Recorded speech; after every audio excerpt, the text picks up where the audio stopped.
ভগবান রাম কেন একটি কাকের ওপর ব্রহ্মাস্ত্র নিক্ষেপ করেছিলেন, আর কেন এত পাখি থাকতে কাককে পিণ্ডদানের খাবার দেওয়া হয়? মা সীতা যখন লঙ্কায় অশোক বনে বন্দী ছিলেন, তখন রামচন্দ্রের দূত হয়ে হনুমান লঙ্কায় পৌঁছে মা সীতাকে খুঁজতে খুঁজতে অশোক বনে উপস্থিত হয়েছিলেন। মা সীতার সাথে সাক্ষাতের পর হনুমান মা সীতাকে অনুরোধ করেন মা সীতা যেন এমন কোনো কথা হনুমানকে বলেন যে কথা মা সীতা ও রামচন্দ্র ছাড়া কারোর পক্ষে জানা সম্ভব নয়। যে কথাটি হনুমানের মুখে শুনে রামচন্দ্র বিশ্বাস করবেন যে তিনি সত্যি মা সীতার দেখা পেয়েছিলেন। তখন মা সীতা হনুমানকে একটি ঘটনার কথা বলেন। তিনি বলেন এই কথা তিনি আর রামচন্দ্র ছাড়া আর কারোর পক্ষে জানা সম্ভব নয়। একবার বনবাসকালে রামচন্দ্র মা সীতার কোলে মাথা রেখে গভীর নিদ্রায় আচ্ছন্ন ছিলেন। হঠাৎ সেখানে একটি কাক এসে উপস্থিত হয়। কাকটি মাতা সীতাকে পরীক্ষা করতে চায়। কাকটি দেখতে চায় মা সীতার ধৈর্য কতটা, আর মা সীতা কতটা কষ্ট সহ্য করে স্বামীর ঘুমের বিঘ্ন ঘটার থেকে নিজেকে সংযম রাখতে পারে। কিন্তু কাকটি এই পরীক্ষা করতে গিয়ে নিজের মাত্রা ছাড়িয়ে ফেলে।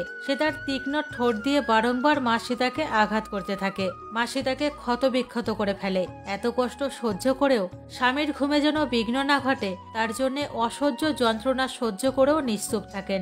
এরপর মা সীতার ক্ষত থেকে রক্ত রামচন্দ্রের কপালে পড়লে রামচন্দ্রের নিদ্রা ভঙ্গ হয়। প্রাণের অতি প্রিয় স্ত্রীর এহেন অবস্থা দেখে রামচন্দ্র ক্রোধান্বিত হন এবং তিনি বুঝতে পারেন এই পৈশাচিক কাষ্টিকার। রামচন্দ্র মাটি থেকে একটি কাঠি তুলে সেই পৈশাচিক কাকের ওপর মন্ত্র বলে ব্রহ্মাস্ত্র প্রয়োগ করেন। কাকটি নিজের প্রাণ বাঁচাতে পালিয়ে যায়। আসলে কাকটি ছিল দেবরাজ ইন্দ্রের পুত্র জয়ন্ত।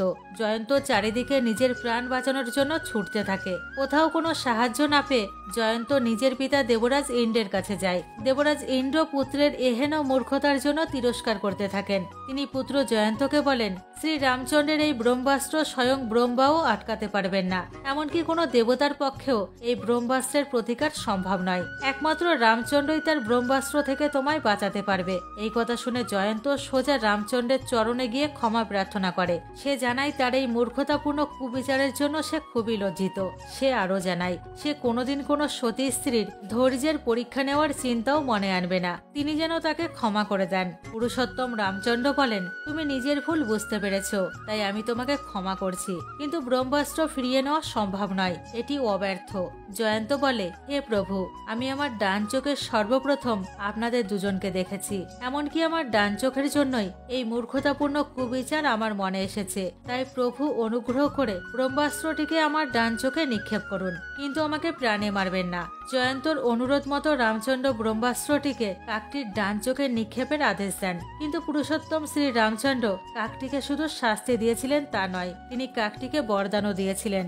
রামচন্দ্র কাকটিকে বলেন আজ থেকে তুমি এক চোখে যা যা দেখবে তা অন্য কোনো প্রাণীরা দু চোখেও দেখতে পারবে না। পূর্বপুরুষ ও অসন্তুষ্ট আত্মাদের তুমি দর্শন করতে পারবে।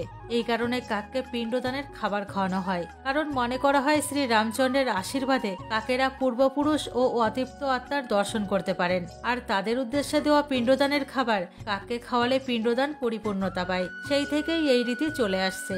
আপনাদের যদি ভিডিওটি ভালো লেগে থাকে তাহলে অবশ্যই চ্যানেলটিকে ফলো করবেন।